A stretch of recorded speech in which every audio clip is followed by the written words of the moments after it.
Dizem-se clássicos aqueles livros que constituem uma riqueza para quem os tenha lido e amado, mas constituem uma riqueza não menor para quem se reserva a sorte de lê-los pela primeira vez nas melhores condições para apreciá-los. Neste ano de 2024, eu me desafiei a ler 12 clássicos e até então tenho sido bem sucedida. Eu descobri que eu amo ler clássicos e eu nem tenho conseguido mais ler os livros contemporâneos que antes eu amava, por conta de que agora eu só quero ler clássicos. É claro que isso é uma fase, eu sou uma mulher feita de fases e eu vou aproveitar ao máximo essa fase de ler clássicos. Concordo com o que o Ítalo Calvino disse.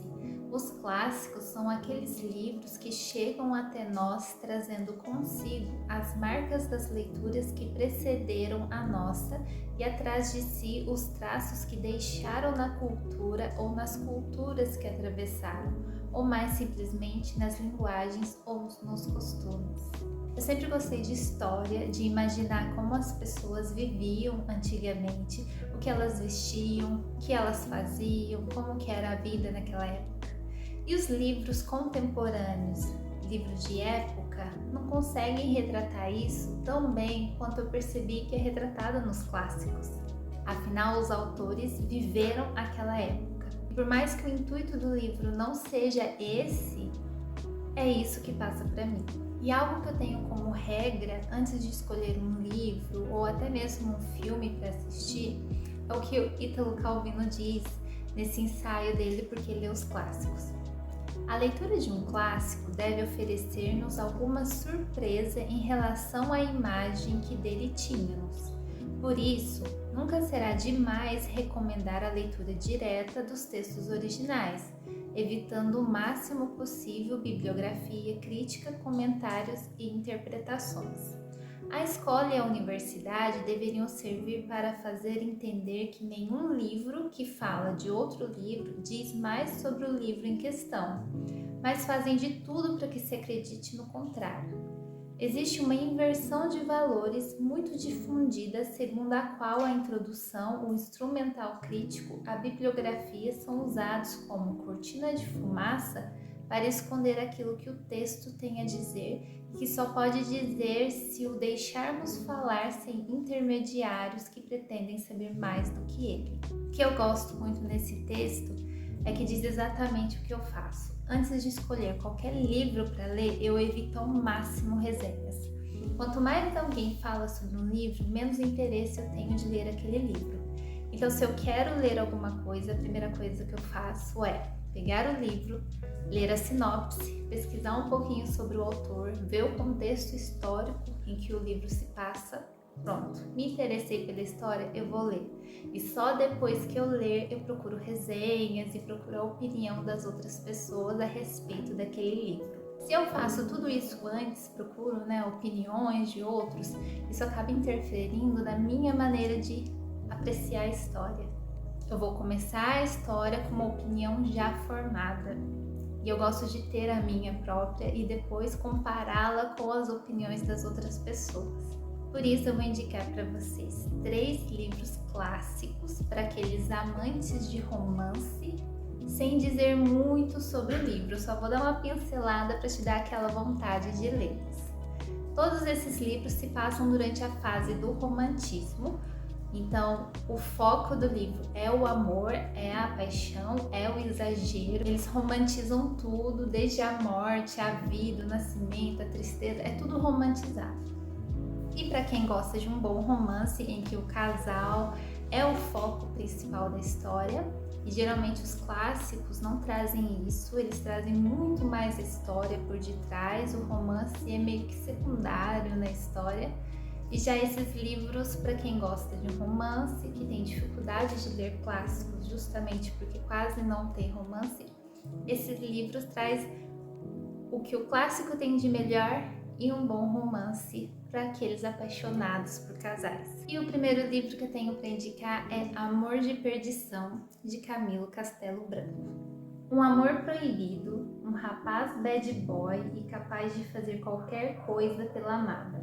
Há um grande exagero nesse amor de Simão e Teresa, algo bem comum para o romantismo.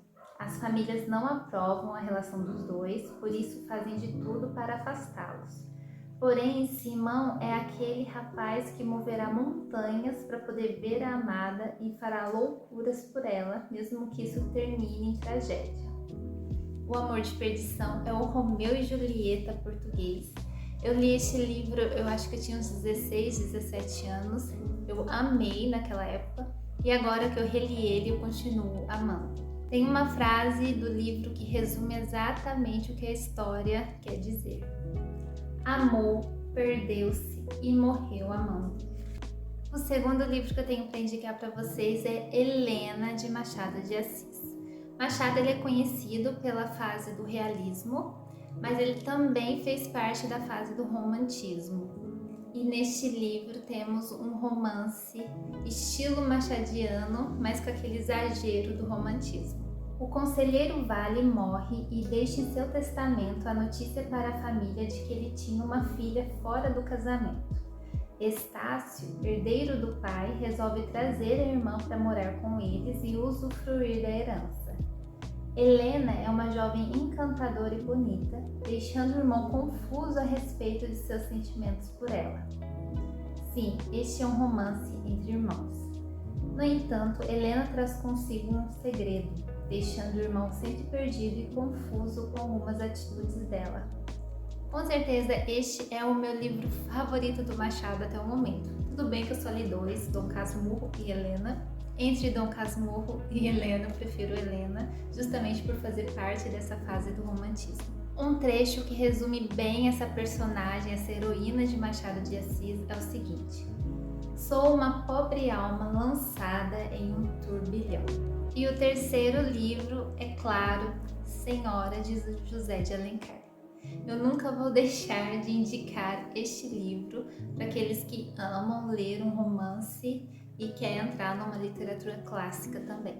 Senhora é praticamente um enemies to lovers, quando o casal se odeia e depois passa a se amar. Aurélia Camargo e Fernando eram um casal apaixonados, mas ele, por necessidade, rompe seu relacionamento com ela para se casar com outra mais rica.